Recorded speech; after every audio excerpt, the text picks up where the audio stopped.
Alors je vais vous donner quelques conseils sur les méthodes à suivre pour bien sauvegarder ces données. Et en fait, c'est des conseils que j'ai entendus un peu partout, je les répète ici, mais elle a un lien avec ce que je vais vous raconter tout à l'heure.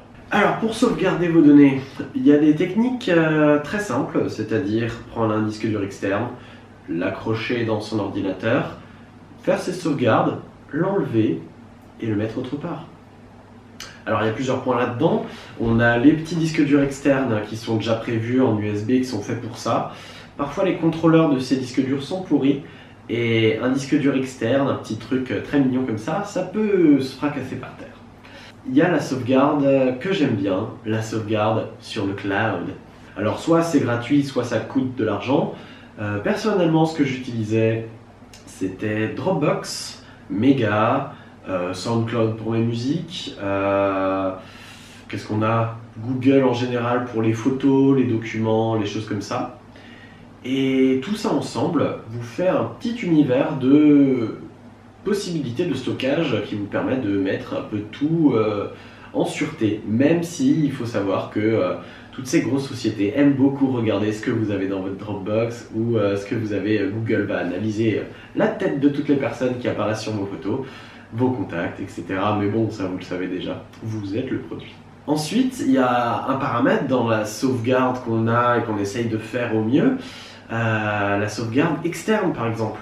Voilà, si tout prend feu, je ne vous le souhaite pas, mais si tout prend feu et disparaît de votre chambre par exemple, de votre bureau, il n'y a plus rien. Du coup, une des solutions qui est pas mal mise en avant par un peu tout le monde, c'est-à-dire prendre des disques durs, faire des copies de tout, les choses les plus importantes surtout. Par exemple, des vieux disques durs, ça peut marcher aussi. Et les mettre dans un lieu sûr, dans l'appartement de quelqu'un d'autre, dans un autre endroit, chez vos parents, qui sait, je ne sais pas. Un autre endroit physique. Pour moi, par exemple, cet autre endroit physique, c'est mon atelier. J'ai un peu de backup et de sauvegarde ici, qui me permet d'être safe en grande partie lorsque je perds tous mes fichiers. Et on en vient à mon histoire, que je vais vous raconter. Qui m'est arrivé il y a une petite semaine maintenant. J'ai tout perdu. J'ai perdu 5 Tera de données. J'avais utilisé sur mon ordinateur principal sur lequel je monte ces vidéos un système en RAID.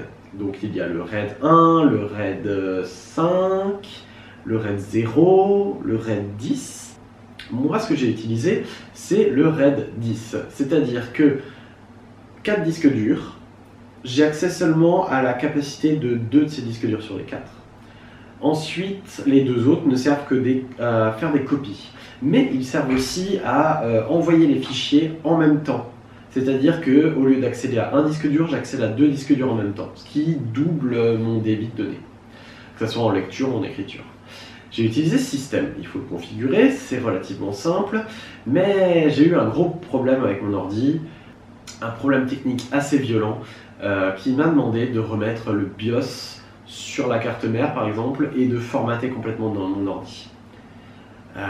Bien sûr, mon système est sur un disque dur différent que mes sauvegardes, mais ça n'empêche que mon système de RAID, la manière dont l'ordinateur y accède, tout ça avait disparu. J'ai essayé de le remettre en place, impossible.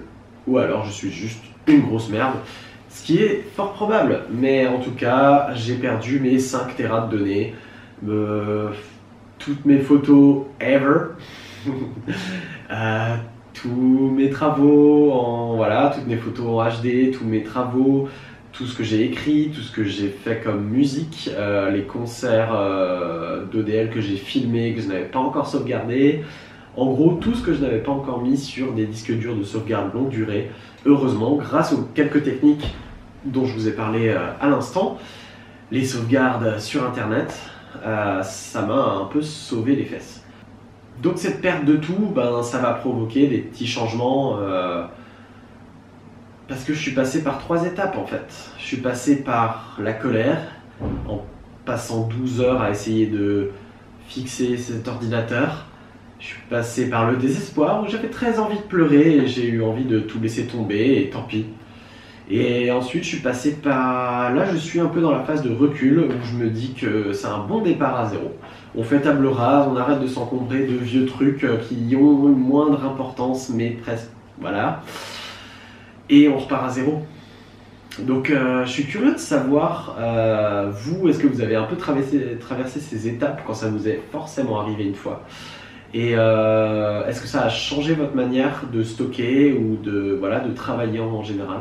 Ces petits changements, ce départ à zéro, ben, j'ai envie que ça prenne de l'ampleur et ça va arriver aussi sur la chaîne, je pense, où je vais rajouter plus de vidéos différentes, des formats différents.